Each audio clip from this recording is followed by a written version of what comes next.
Vasudevaya Narayanam Namaskritya Naram Chaiva Narottama Devim Saraswatyam Pujayam Pujvidratet Nastaprayasyu Abhadresyu Nityam Bhagavata Sevaya Bhagavate Uttamasloke Bhakti Bhaktina Istaki. So, good evening. Thank you for coming.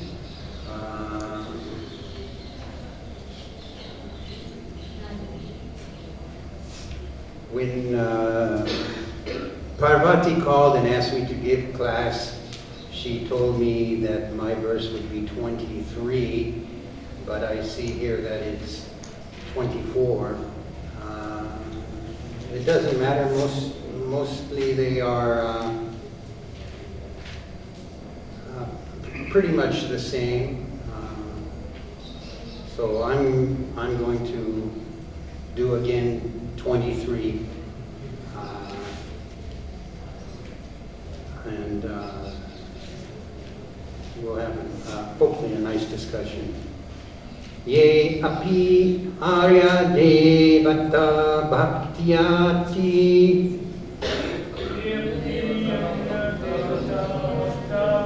jayanti shraddhayante mritri te api mam eva kuntaya Jai Janti Avidhi Purvakyam.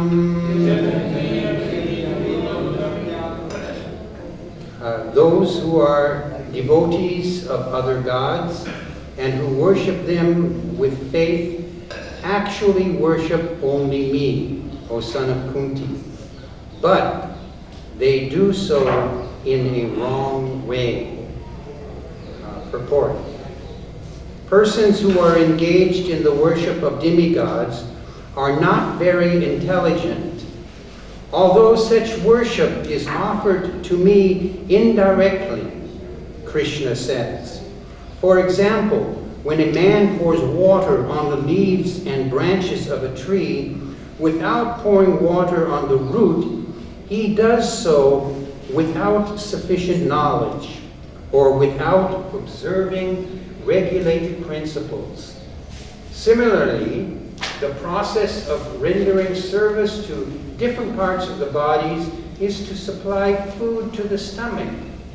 The demigods are, so to speak, different officers and directors in government of the Supreme Lord. One has to follow the laws made by the government, not by the officers or directors. Similarly, everyone is to offer his worship to the Supreme Lord only. That will automatically satisfy the different officers and directors of the Lord. The officers and directors are engaged as representatives of the government, and to offer some bribe to the officer and director is illegal. This is stated here as avidhi purvakam. In other words, Krishna does not approve the unnecessary worship of the demigods.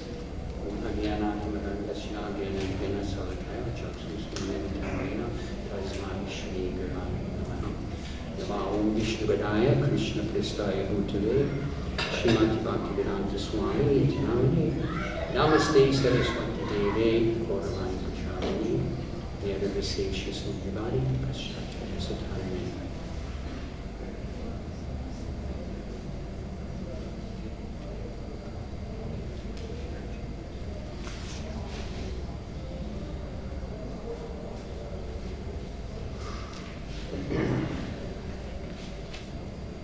So here we find ourselves, we are all in the same predicament.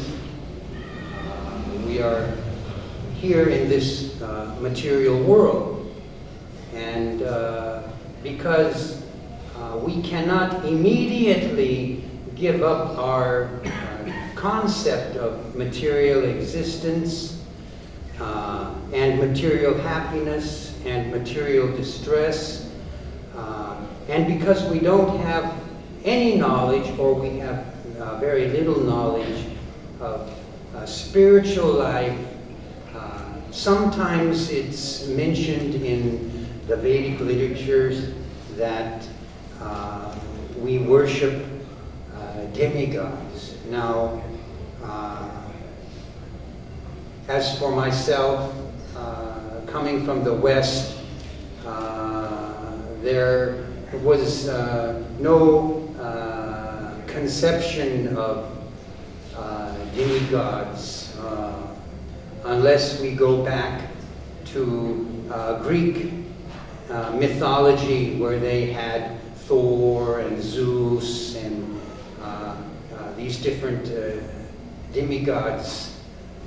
And the Native Americans had Totoism, where they build a totem pole and they would worship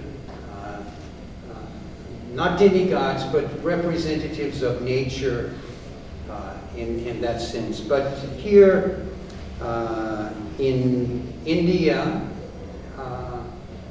there is a better understanding. And to fulfill the desires that we are harboring within our hearts, there's different processes. The example is given here is that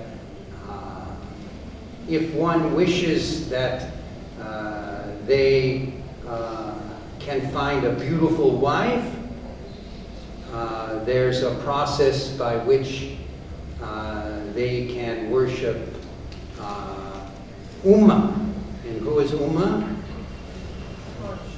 She's the wife of Lord Shiva. So if you do this properly and you satisfy her by your worship, you may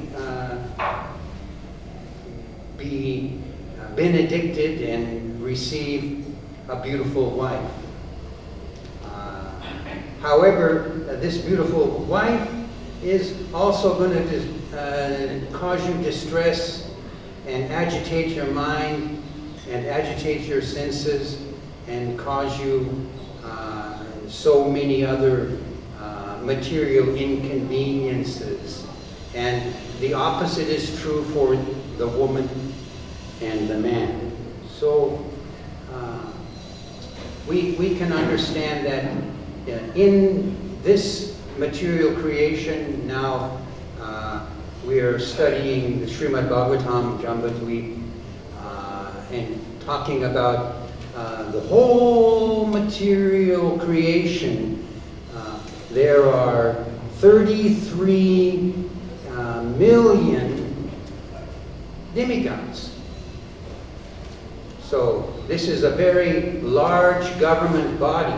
So if you go to Delhi, they have a Capitol building, and each province or each state of the government is represented by, I don't know how they do it here, by so many delegates, maybe according to the population of that particular state, they're awarded this many delegates. But in the material creation, because it's so vast, and there are so many different activities going on here and there, it requires 33 million demigods. And if one knows the process of satisfying these particular demigods, they can be rewarded with something in return. But amongst all of these demigods, none of them can claim to be supreme.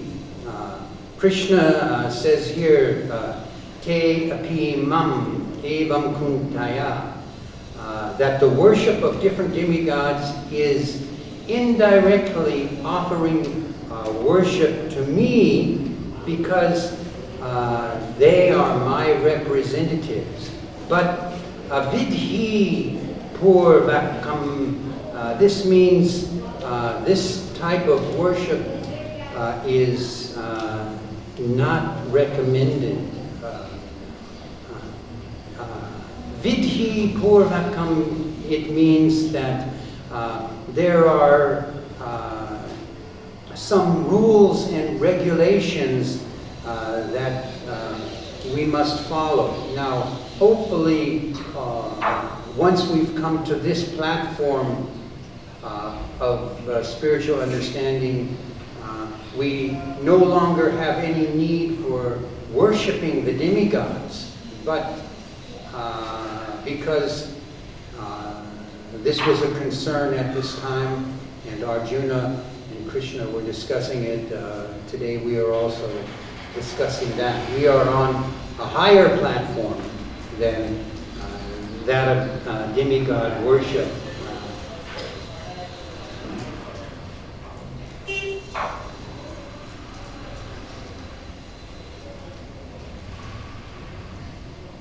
So,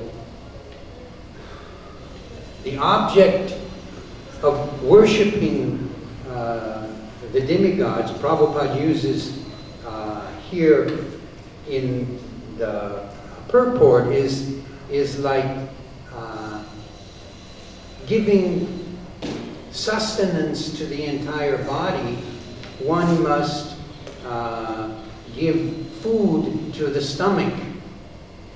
So, in doing so, the stomach will disperse energy and maintenance and life-giving facilities to the rest of our body. But this doesn't mean that we only concentrate on the stomach. We still have other parts of our bodies.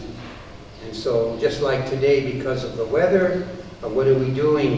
We're putting on coats and hats and covering our ears, putting on socks, all these in order to keep our feet warm. So these demigods, they do exist, and we don't discard them completely, but we don't accept or worship them as being the Supreme Personality of Godhead. If we do so, this is considered foolish. And Prabhupada calls this nonsense. And in one respect, it is, in Prabhupada's words, illegal to accept or put any demigod as being the supreme. I think it was Ramakrishna Jatomat Tatopat. He would preach this philosophy. This means that anything you do, anyone that you worship, it's all the same. Everyone is the same. It doesn't matter. You can worship this monkey walking on the fence, or you can worship Durga, or you can worship Lakshmi, or you can worship Krishna, or you can worship, and it doesn't make any difference. And this is not true. We can see examples of this just in our daily life. If we take just those of us who are sitting amongst us here, there's going to be one of us that is stronger than the rest, or one of us that is going to be a little bit more intelligent than the rest, or one of us may be a little bit more wealthy or more popular, or in this sense. So these qualities are existing in all of us, but in minute quantities. We cannot claim that we are all knowledgeable, or we are all wealthy, or we are all powerful, or we are all intelligent. This is not intelligent thinking. So, in the Chaitanya Charitamrita, in the Madhya Lila, it says that a person who considers demigods like Brahma and Lord Shiva to be on an equal level with Narayan is to be considered an offender, or a pasandi. So in this case here, pasandi means an offender. And we do not want to offend the Lord. And there are many ways in which, by our behavior, by our chanting, we can make offenses to the Supreme Lord. And as a result of these offenses, He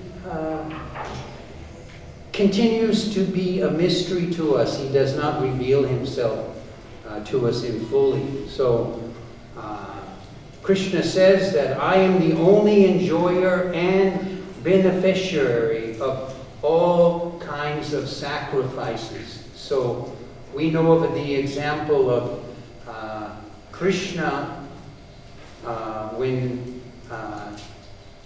Nanda Maharaj and the other cowherd men were going to perform a sacrifice to Indra. Now, Indra is a small demigod. He has a little power. He has only the power of providing rain. He has some wealth and maybe some bodily beauty. But the farmers, they were from the Vaishya community, felt that it was necessary to satisfy him by performing this great yajna.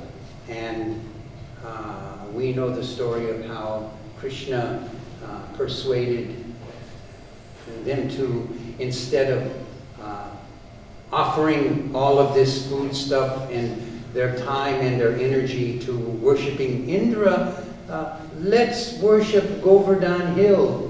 And why Govardhan Hill? Is because this hill was where the cows would graze, and they got their nutrition, and it was very essential for their livelihood. So Indra became angry.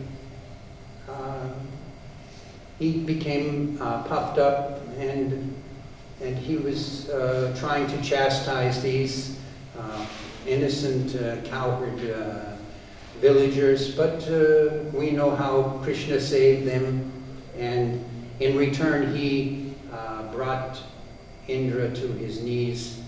So Prabhupada gives the example that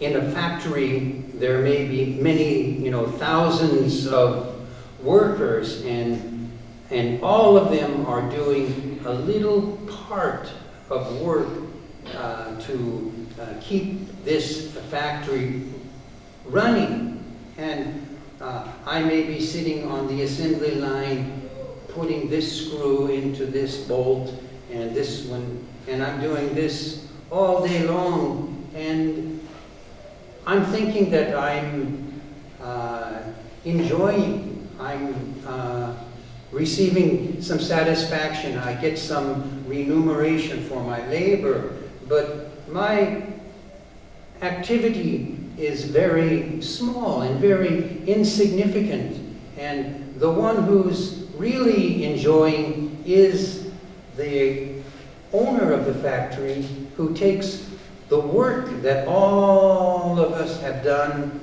and sells it and gets a big profit from this. So this is Krishna. All of these 33 million demigods and every living entity within this material world are under Krishna's control. Bhagavad Gita says, not a blade of grass can move without the will of the Supreme Lord. So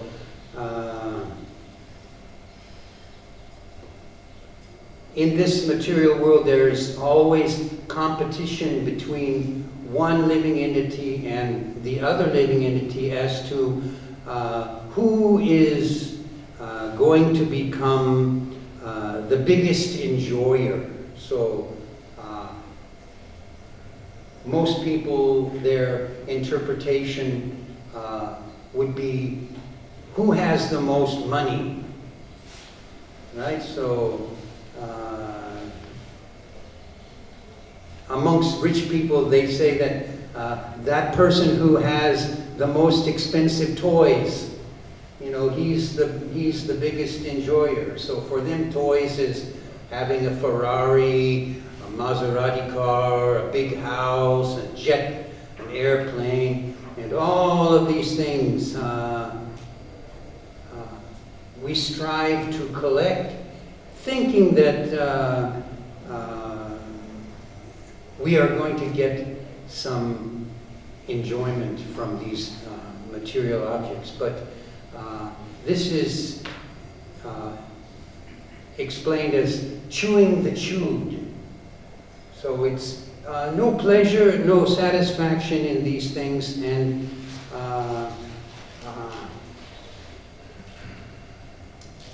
we have to get this mentality out of our consciousness and change it. So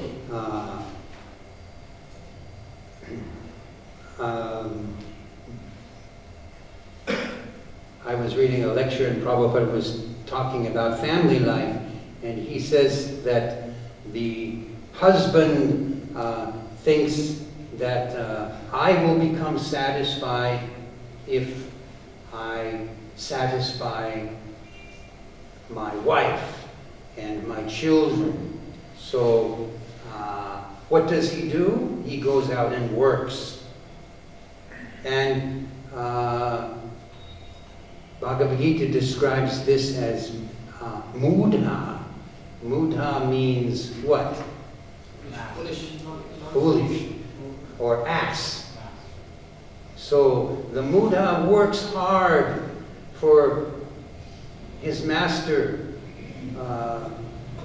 hoping that, oh yes, if I do all of this, I'll get a little food. It's like the carrot and the stick, and the man is working so hard and taking all of his resources and his labor and going home and giving it to his wife and to his children, but forgetting that because they have material bodies, they're in their material consciousness, their senses are insatiable.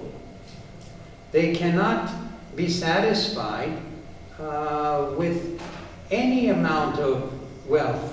And you see this quite often. Rich families have just as high or higher divorce rates than humble families, those that have no money or live very meager lifestyles. So there was one group some years back, OSHA. How many people know OSHA? Rajneesh. How many people know Rajneesh? Yeah, they had a big community in Pune, but they also became an international organization. And his philosophy was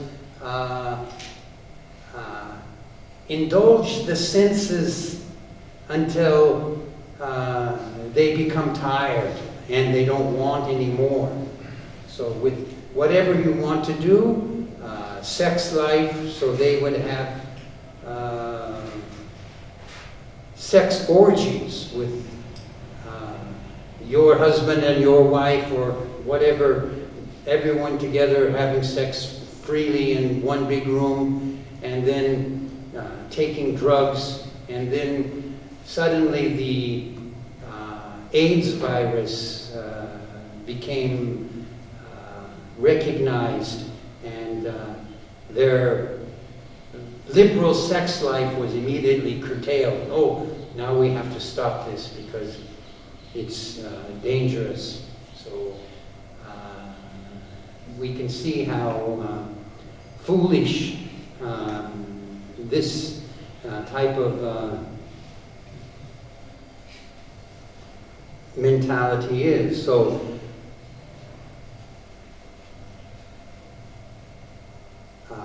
and it all stimulates because we do not recognize who is the true beneficiary of everything in this world. That means Krishna.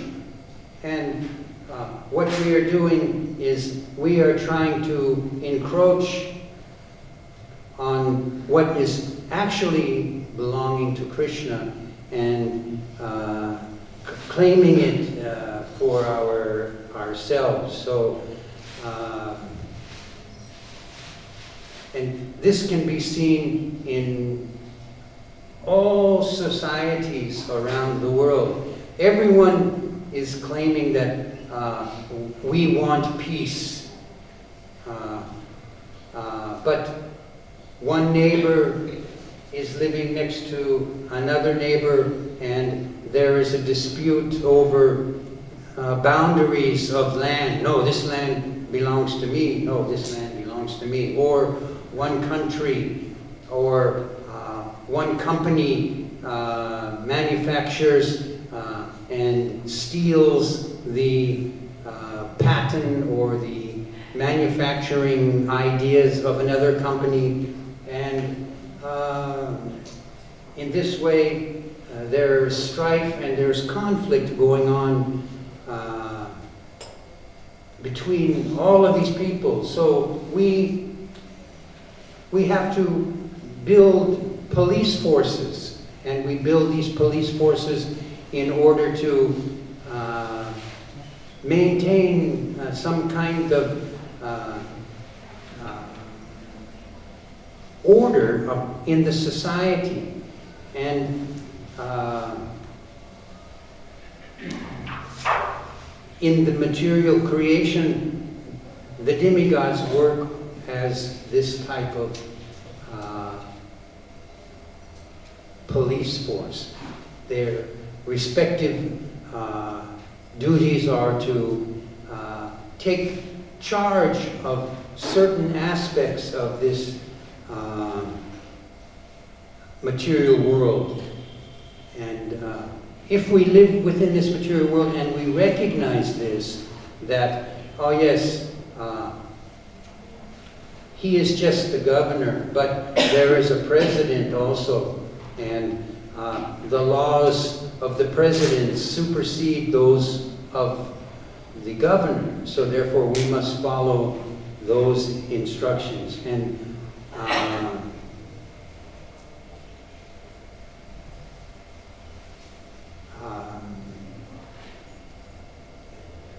if we do this, Krishna says that you will become happy. So if we recognize that Krishna is the proprietor of everything, and we don't encroach upon his property,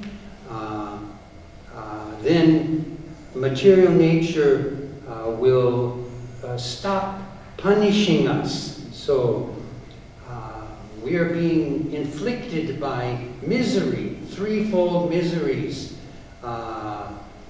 And this is all due to our ignorance. So Krishna says in Bhagavad Gita 7:14, the divine energy of mind consisting of the three modes of material nature is very difficult to overcome. But those who have surrendered unto me can easily cross beyond it.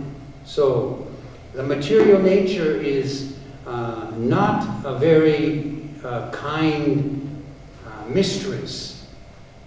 She is giving us anxiety and misery. But because we live within these material bodies, we are subjected to 4 defects. They come hand in hand with birth in these material bodies. And those 4 defects are to commit mistakes, to forget, to be illusioned, and to cheat or be cheated. So we must be very cautious of these defects, because they will become our downfall. So at the time of death, because death is very unpleasant, we will be in great anxiety.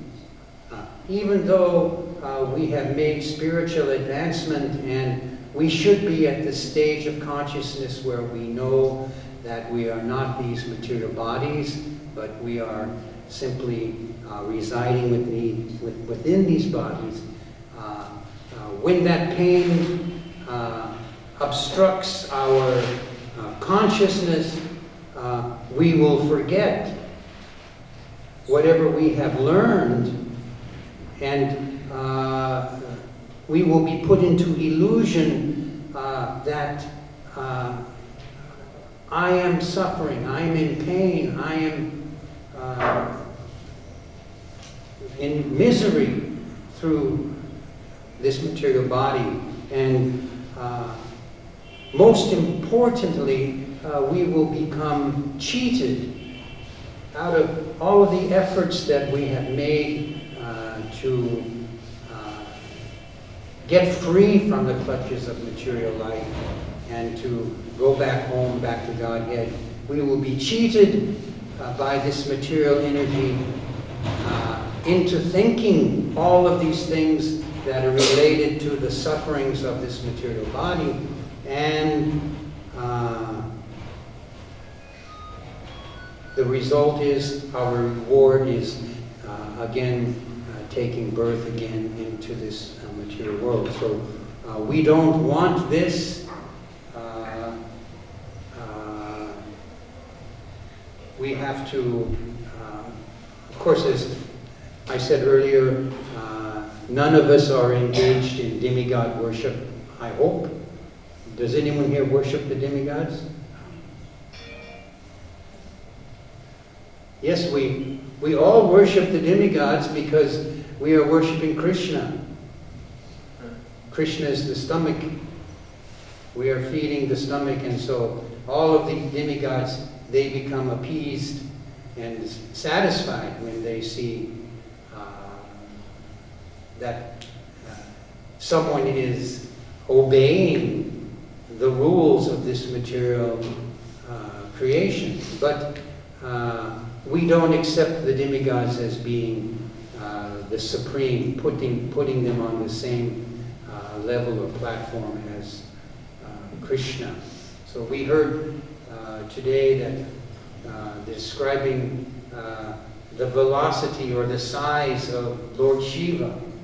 So Lord Shiva his body is as big as a continent, huge. But between he and Lord Brahma, who are the topmost of all of the demigods, they are insignificant in comparison to Vishnu or Narayan. Once, Parvati was speaking with her husband, and she said that you are always sitting in meditation. You have so many followers that worship you and meditate on you, but I see you sitting here and you are meditating. And who are you meditating on? And then he had to admit, yes, I'm meditating on my worshipable Lord Vishnu. So even the topmost demigods will bow at the lotus feet of Lord Krishna. So the next verse, Krishna says that I am the only enjoyer and master of all sacrifices. Therefore, those who do not recognize my true transcendental nature fall down. So we must always remember that Krishna is supreme. He is the Supreme Personality of Godhead, and if we keep this in our daily lives, we will not fall down. Falling down means that we become entangled again in the activities of this material existence. And we know that it is a very unpleasant place. Bhaktisiddhanta Saraswati Goswami Maharaj would say that this material world is not a fit place for a gentleman. So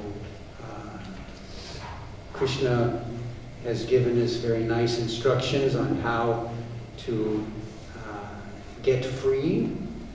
And Lord Chaitanya, who came specifically for the most fallen, Patita Pavana, to give us the Sankirtan movement, the chanting of Hare Krishna, making it very simple. Nothing makes someone more pleasant and happy than when you glorify them. And by chanting the Hare Krishna mantra, we are glorifying Lord Krishna, and he becomes very pleased when he hears his name being chanted by all of us. So we should make it our responsibility to, amongst all of our activities, priority being to concentrate and purify ourselves by chanting without offenses the Hare Krishna Maha Mantra. So by doing so, all of the demigods will become satisfied. It's like Prabhupada describes pouring water on the root of the tree. The entire tree, limbs, leaves, branches, twigs, everything on that tree becomes satisfied. So when you're chanting Hare Krishna, Krishna Krishna, Hare Hare, Hare Rama, Rama, Hare Hare. The demigods are also dancing, and there are many instances where they have blessed those chanting by flowers falling from the skies, from the demigods. So we'll stop here. Any questions or comments?